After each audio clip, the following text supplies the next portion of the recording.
Јасно дефинирани членови од Уставот, Деловникот и Законот за собранието на Република Македонија се прекршени со нелегитимното избирање на Талат Џафери за председател во собранието од страна на СДСМ и албанските партии. Според законските прописи, конститутивната седница има легитимен председавач согласно Уставот и Деловникот. Член 63 од Уставот вели дека конститутивната седница ја свикува председателот на собранието од претходниот состав и само доколку не се закаже конститутивна седница во предвидениот рок, пратениците сами се состануваат и го конституираат собранието на 21-виот ден од денот на завршувањето на изборите. Член 9 од Деловникот на собранието пак вели: доколку првата седница на собранието не ја свика председателот на заминување, седницата се одржува на 21-виот ден од завршувањето на изборите во 10 часот, а ја свикува најстариот по години избран пратеник.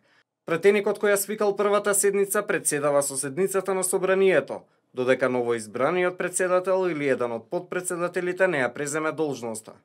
Конститутивната седница беше свикана во предвидениот рок од председателот на претходниот состав Трајко Велјановски. Тој председава со неа како што вели став 2 од член 9 од Деловникот. Само доколку претходниот председател не ја свикаше конститутивната седница, тогаш согласно одредбите таа ќе ја свикаше најстариот пратеник и истиот ќе председаваше со неа. Во овој 9-ти состав на собранието најстар по возраст пратеник е Бранко Манойловски од ДУИ.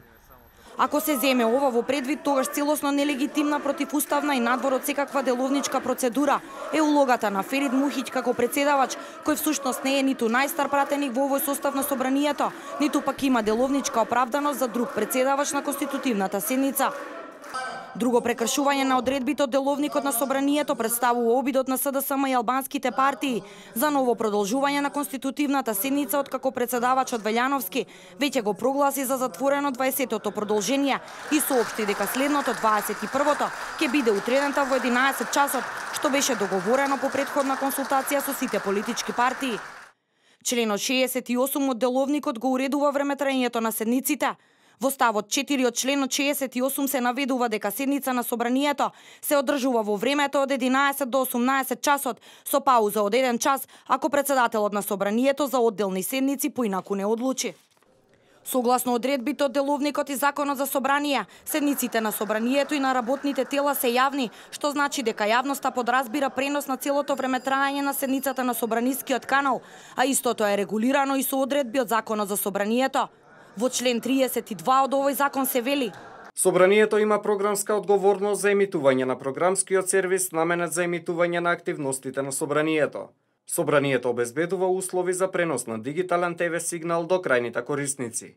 Импровизираната седница, тоест нелегитимниот обид за избор на председател на собранието, не беше пренесуван на собранискиот канал. Уште едно прекршување постои кај членот 80 од став 2 во однос на прекинувањето на отпочнатата расправа, каде што се вели дека сите што побарале збор треба да го добијат и не може да се премине на следната точка додека на сите пратеници не им биде окажано ова право. На почетокот на претресот по секоја точка од дневниот ред предлагачот, односно представникот на предлагачот, може да даде дополнителни образложенија или појаснувања. Претресот трае додека не се исцрпи листата на пратеници кои се пријавиле за збор. Со преминување на следната точка 4 беше суспендирано правото на сите останати пратеници да предложат свој кандидат за председател на собранието, како и правото утврдено со Деловникот, Комисијата за прашањата на изборите и именувања да даде предлог, ако се земе во предвид член 22 став 1 од законот, според кој кандидат за председател на собранието може да предлага Комисијата за прашање на изборите и именувањата или најмалку 20 пратеници. Дополнително на импровизираната седница во четвртокот во собранието не беше утврден кворум и не постоеа услови за утврдување, пошто се доведува во прашање бројот на пратеници во салата и кворумот за работа.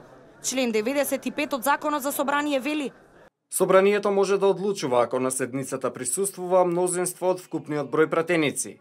Собранието одлучува со мнозинство гласови од присутните пратеници, а најмалку со 1/3 од вкупниот број пратеници ако со уставот не е предвидено посебно мнозинство. Председателот на собранието го соопштува бројот на пратениците што гласале за, против или воздржано, како и бројот на пратениците што се присутни. Според законските норми, СДСМ и албанските партии направиле прекршување и со исклучувањето на стручната служба од собранието. Службата која раководи со техничките средства беше изолирана, немаше можност за гласање со технички средства како што е вообичаената пракса.